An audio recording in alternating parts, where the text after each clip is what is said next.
Yes, morning everybody. Welcome. Oh, sorry, welcome to the first in this what do they call it? Blog. Yeah, and journeys. This one is gonna be called the Genesis. You know, where it all began. And what we're gonna look at real quick this morning is our advent to Canada. You know, like yeah, I love this country. Beautiful place, wonderful people. Comes with its challenges like any other place. It's all about people. You know what I mean? But today would be what? Today's what? The 13.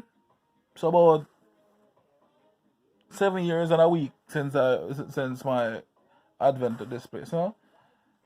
And interestingly, if I look back at this point in my life, it was a major turning point because 2012 was an interesting year in my life, you know. Good things, bad things, all kinds of things. But suffice it to say, um, from about June that year, I hadn't seen my kids for a while. Marriage went sideways.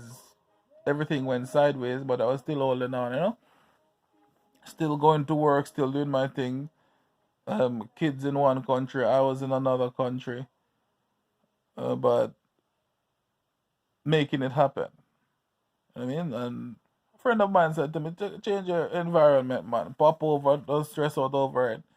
Come and use your skills and do something new, help some people, get you distracted, and with your distraction, you don't know what might happen.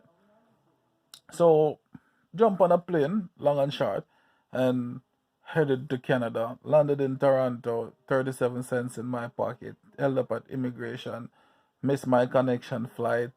So, I was sitting ducks, but the Almighty worked it out so that the airline was lenient and they gave me a flight for that, but I had to wait the next morning. That's how I lost my 37 cents, all I came to Canada with. You know what I mean?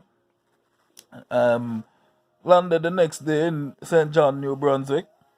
After landing there in St. John, I connect with an old friend, the same guy who told me to hit the road and come up this side. Stayed with him for a couple nights. Cutting it short, you know, because that's not the juicy part. We're gonna get to the juicy part, so we just want the episodes to run so people understand what's going on. Because some individuals think we just pop up out of the blue. Some of all kinds of stories. So we just want to make it plain. You can always check the facts. We have documentation to support all of them. You know what I mean? Yeah. So met this guy Charles Turnbull. Turnbull. What's the name? Remax. Remax. He worked for Remax. Never forget that guy. Good fellow. We had no money. We had no credit. No nothing. But he decided that he was gonna help me out.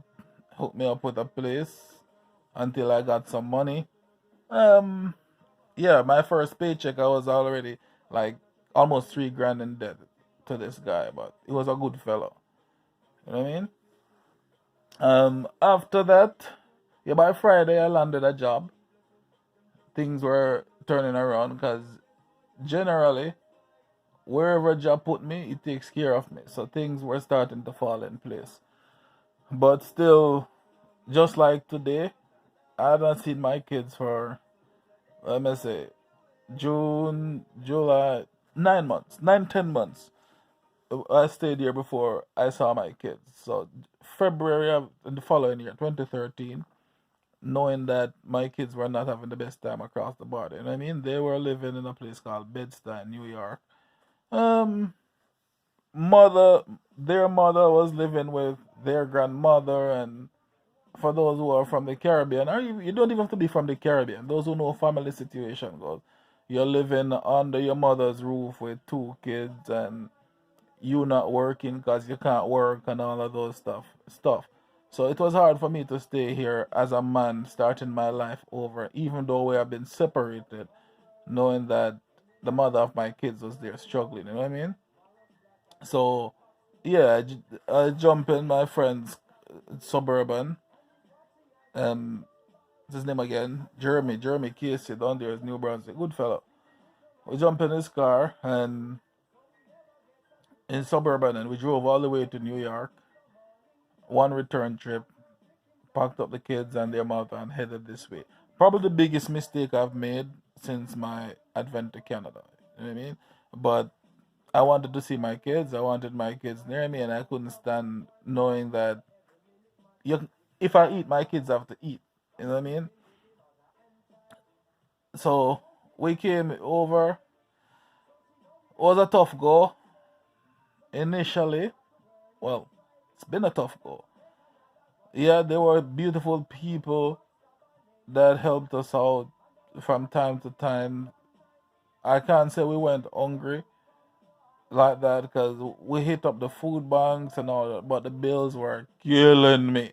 When I say killing me, imagine being new in a country, no credit, minimum wage, and 5 months to feed. Yeah, a new baby. My son was what? He was born November 2012. So it was December, January, February. So about 3, 4 months old. And he wasn't the healthiest baby when he was born, you know what I mean? So it was a wicked journey. Mother was staying home, I was hitting the road and wasn't making too much money.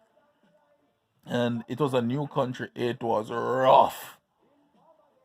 And again, like I said, we had separated from before we even came here. So, but it was almost a year since we separated. But we're living under the same roof now because I wanted my kids nearby and wanted to try to make it work. You know what I mean? Sometimes as adults, we have to become unselfish and make some sacrifices just for the little ones. Well, at least I thought I was doing good. But the long and short, I got myself into a lot of mess. I couldn't do anything about them because, as far as I'm concerned, my kids have to eat.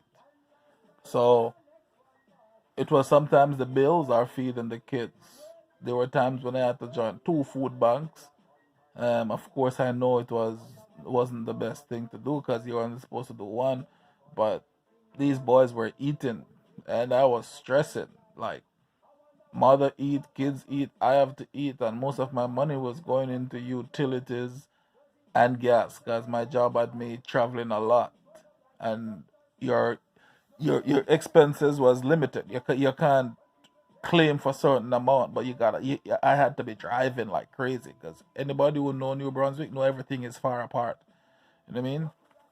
So it was rough times. Suffice it to say, I survived it. Wicked and rough, but I survived it. There were times when my job, I had to take on side jobs of cleaning animal pens, doing all kind of labor job, but I had to do it.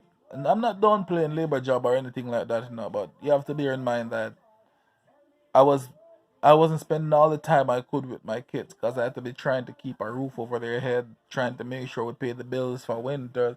It was an ugly situation, man. It was an ugly one. Um, but and the worst part about it is when you have to do it alone. So picture living in a house with 2 adults, 3 kids.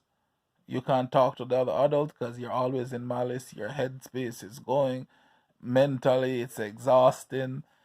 But you have to be the tougher one. You have to keep it going because you can't just say, you know what, I'm done with this. Because if you walk away, there's no way to walk away to. Yeah, you're gonna walk away, but you're gonna leave them in peril. So you gotta constantly be thinking about the kids, thinking about their mother, and with all of that, to be thinking that you have to do that. You can't talk to others around. You're working for a church. You can't let people around know that you're having these issues at home. You know what I mean? So you have to be going out and smiling and pretending like everything is all right, while deep within you're dying. You know what I mean? Your phone is ringing, the bill collectors are calling, the kids are hungry, you have a sick little one that needs a lot of medication, you don't have health care because you're too new to the country, you can't get any of those things. And bear this in mind, when you move to Canada, you need 18 months before you get any tax credit or anything like that. So it's not just minimum wage, but there's no government help. We didn't come here as a refugee. We didn't come here as refugees. So as a result, you have to earn your way. You got to prove that you can earn your way. And picture doing that all by yourself. I mean, all alone. And probably that's where the foundation of hard times and the person that I've become started, because survival became the thing. Because I know survival, you know what I mean? But when you got to survive for five instead of one, it becomes harder. Good. So this is the journey. This is the advent. I survived almost 2 years in New Brunswick, and this was the situation day in day out. Good.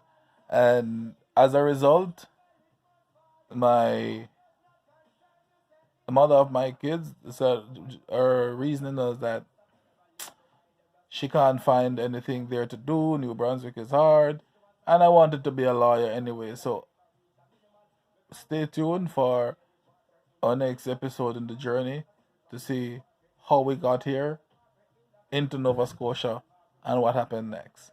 But until then, this is the advent of the journey.